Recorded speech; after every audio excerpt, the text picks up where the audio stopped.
नमस्कार, फिर से स्वागत है आप सभी का। आज हम जानेंगे वात, पित्त और कफ दोष की पहचान करके किस प्रकार हम अपनी किडनी क्लींजिंग की प्रक्रिया को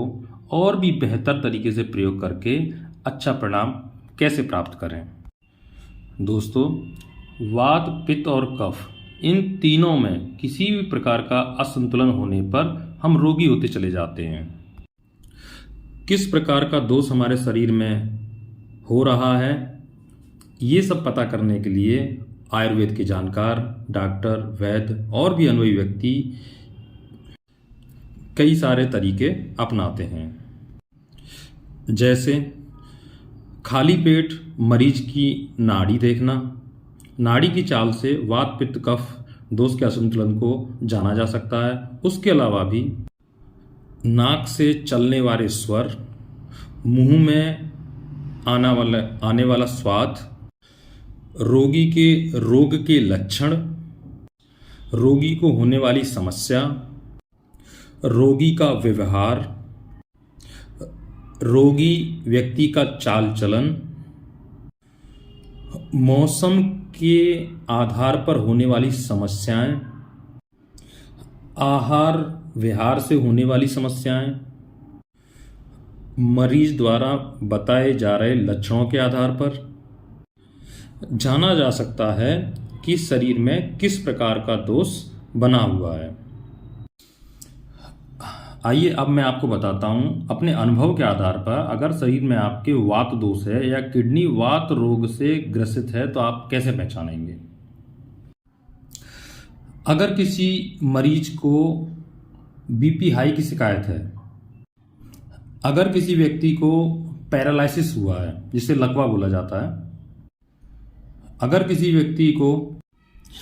दर्द की शिकायत रहती हो, जैसे जोड़ों का दर्द, कूल्हे में दर्द, कमर में दर्द, आँखों में दर्द, उसके अलावा अगर किसी को नींद नहीं आती है या कम नींद आने वाली शिकायत है, इसके अलावा अगर कोई व्यक्ति बात करने में बहुत तेजी से बोलता है, जिसे वाणी दोष भी कहा जाता है, या किसी का मन बहुत चंचल रहता है, इसके अलावा महिलाओं में किसी को मासिक धर्म संबंधी शिकायत है या किसी की फैलोपियन ट्यूब ब्लॉकेज की शिकायत है, उसके अलावा कोई व्यक्ति बहुत जल्दी क्रोधित हो जाता है, जैसे गुस्सा बहुत तेजी से आता हो, जिसकी सहन शक्ति बहुत कम हो, या जो व्यक्ति बात बात पर चिल्लाता हो, तो समझ लेना चाहिए उक्त रोगी को या उक्त मरीज को या उक्त व्यक्ति को वात दोष है। उसकी वायु जो है बिगड़ी हुई है और उसे निश्चित रूप से वात दोष है। आइए अब जानते हैं पित्त दोष के लक्षण। कैसे पता करेंगे कि मरीज को पित्त दोष है। अगर किसी व्यक्ति को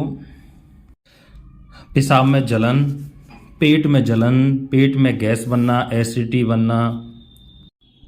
शरीर में खुजली की शिकायत होना, जल्दी जल्दी बुखार आना, बार बार बुखार आना, पसीना अधिक आना, प्यास अधिक लगना, और इसके अलावा जिन व्यक्तियों को गर्मी के मौसम में गर्मी अधिक लगती है या अधिक सताती है,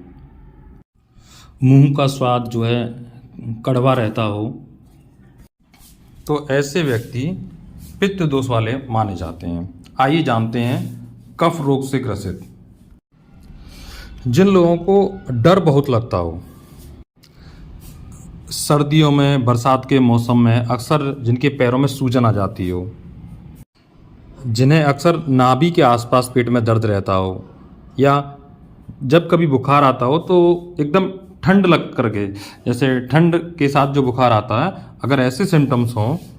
तो भी कफ रोग समझा जा सकता है उसे। गुर्दे में पथरी की शिकायत बनती हो बार बार, इसके अलावा जिनकी हड्डियां कमज़ोर हों, शरीर में हमेशा आलस्य भरा रहता हो, काम करने में मन नहीं लगता हो, कलाई में दर्द की शिकायत रहती हो, कानों से कम सुनाई देता हो और सर्दियों में सर्दी अधिक लगती हो, तो इन लक्षणों के आधार पर ऐसे व्यक्तियों को कफ दोष वाली श्रेणी में माना जा सकता है। दोस्तों, वात प्रकृति वाले लोगों को, जैसा कि पिछले वीडियो में हमने बताया था, किडनी क्लींजिंग का जो पानी तैयार किया जाता है, हरे धनिया या कॉर्न सिल्क का जो पानी तैयार किया जाता है, उसमें 10 ग्राम की मात्रा में अश्वगंधा पाउडर आप लोगों को मिलाना है, उसके बाद ही उबालना है। और पित्त प्रवृत्ति वाले लोगों को 10 ग्राम आंवला पाउडर, और कफ प्रवृत्ति वाले लोगों को 10 ग्राम बहेड़ा पाउडर। अश्वगंधा पाउडर, आंवला पाउडर और बहेड़ा पाउडर, ये तीनों बड़ी ही आसानी से मार्केट में मिल जाते हैं। आप किडनी क्लींजिंग करते समय इन तीनों में से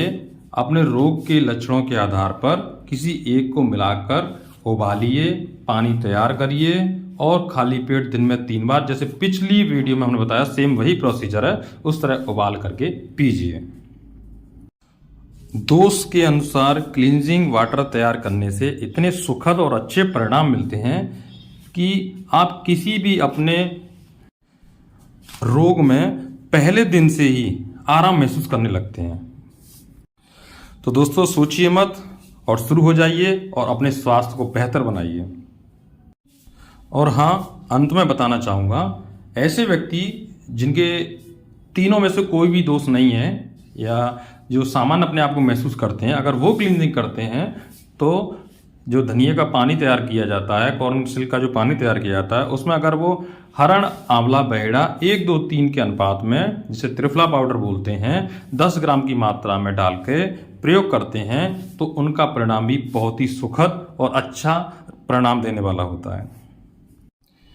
जल्दी मिलते हैं अगले वीडियो में। जय श्री कृष्ण।